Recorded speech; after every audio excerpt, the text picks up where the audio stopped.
Na sua opinião, nós como igreja, devemos cumprir o sábado? Sim ou não? O que você acha? Eu vou apresentar aqui 4 argumentos pelos quais eu entendo que a igreja não deve guardar o sábado. Eu sei que isso vai confrontar muita gente e muitas igrejas acreditam que nós devemos guardar o sábado, porque estão apegados à lei. Então, na lei, isso é um mandamento, que nós devemos guardar o sábado. Agora, isso se sustenta no Novo Testamento? Será? Então, quero mostrar para você aqui 4 argumentos pelos quais eu acredito que a igreja não deve guardar o sábado, tá?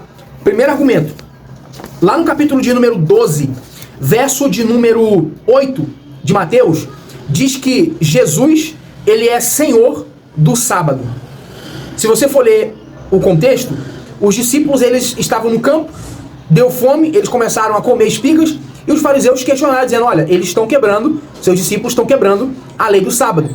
E é quando Jesus, ele começa a ensiná-los, dizendo, olha, vocês não sabem o que diz a lei? Que Davi, ele pegou os pães da preposição sem ser sacerdote, e ele não quebrou a lei.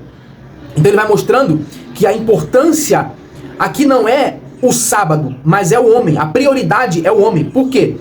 Porque lá no capítulo 2, verso de número 28 de Marcos, ele vai dizer que o sábado foi feito por causa do homem, e não o homem por causa do sábado.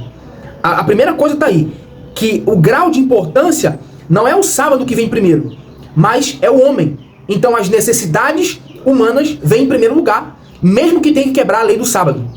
Porque Jesus várias vezes quebrou essa questão da lei do sábado, curando pessoas no sábado que não podia, porque ele não poderia quebrar ou mudar a realidade no sábado. E ele fez isso, por quê? Porque o homem, ele é superior ao sábado, ao dia de sábado, entende? E outra coisa que a gente vai ver depois é que na lei, o sábado, ele não fala simplesmente de um dia, mas ele é uma sombra daquilo que viria. O sábado, ele fala de uma pessoa, e nós vamos ver isso aqui. O segundo argumento, pelo qual eu entendo que a igreja não deve guardar o sábado, é que Romanos 10, verso 4, diz que o fim da lei é Cristo. Ninguém podia cumprir a lei por completo. Ninguém era capaz de cumprir a lei. E Cristo veio, cumpriu toda a lei. Por isso que a Bíblia diz, ele não veio para abolir a lei, ele veio para cumprir. Então ele cumpriu tudo à risca. Capítulo de número 2, verso 14, de Colossenses, Paulo diz, ninguém vos perturbe por coisa alguma, por dia de festa, lua nova, e aí no final ele vai dizer assim, e sábados. Por quê? Porque no Novo Testamento, essa imposição do sábado não é aplicada à igreja, tá certo? O terceiro argumento é que nós somos livres da lei.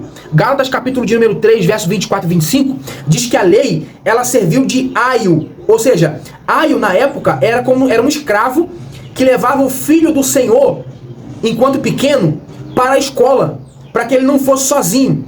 Então o aio, ele só é uma ajuda para quem é imaturo, para quem é novo, só ao ponto de esperar essa pessoa chegar no nível de maturidade. Então o texto vai dizer que quando veio aquilo que é perfeito, que é Cristo, o aio não serve de nada mais. Entende? Então nós não estamos mais debaixo da lei. Nós estamos agora debaixo da graça. Então, já que Cristo cumpriu essas leis, eu como igreja não preciso cumprir o sábado. Ficou claro aí? O quarto argumento é o seguinte, o verdadeiro descanso é Cristo. Então o sábado, ele não falava de um dia.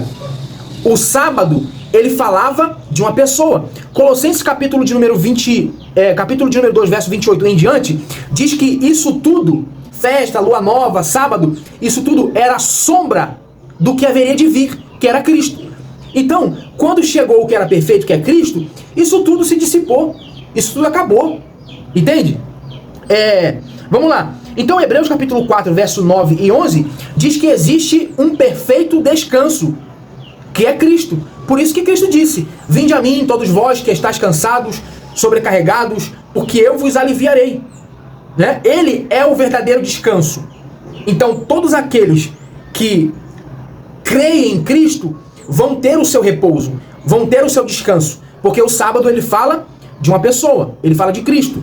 Agora, A todos vocês que querem cumprir o mandamento da lei no sábado, a Bíblia diz que aquele que quer cumprir a lei, ele precisa cumprir toda a lei. Toda a lei. Porque se ele não cumprir toda a lei, ele se torna réu da lei. Entende? Então, assim, eu acho que a gente deve pensar, gente, eu acho que a gente deve refletir e não colocar fardo pesado sobre as costas de ninguém. Porque você que defende o sábado como mandamento que nós devemos cumprir, nem você consegue cumprir a regra do sábado. Porque no sábado você não deve caminhar, tá, mais de um tiro de pedra, que é aproximadamente 100 metros. Não pode caminhar, porque não pode suar no sábado. No sábado não pode acender fogo. No sábado você não pode mexer em tecnologia. No sábado você tem que acender ao pôr do sol a luz, deixar tudo pronto, né, até o pôr do sol do sábado. Então, assim, tem várias regras que você que é defensor do sábado não faz. Então você já está quebrando a lei do sábado, entende? Então, assim, se você quer viver em Cristo, você tem que abrir mão dessas coisas, porque no Novo Testamento não tem base para defender a guarda do sábado. Então eu espero que eu tenha sido claro aqui, né? Se ficou alguma dúvida, coloque aí nos comentários e eu quero saber a sua opinião, tá? Me apresente aí aquilo que você acredita nos comentários, que eu vou ter o maior prazer de ler e de responder você, tá bom? Tamo junto, um abraço, Deus abençoe você.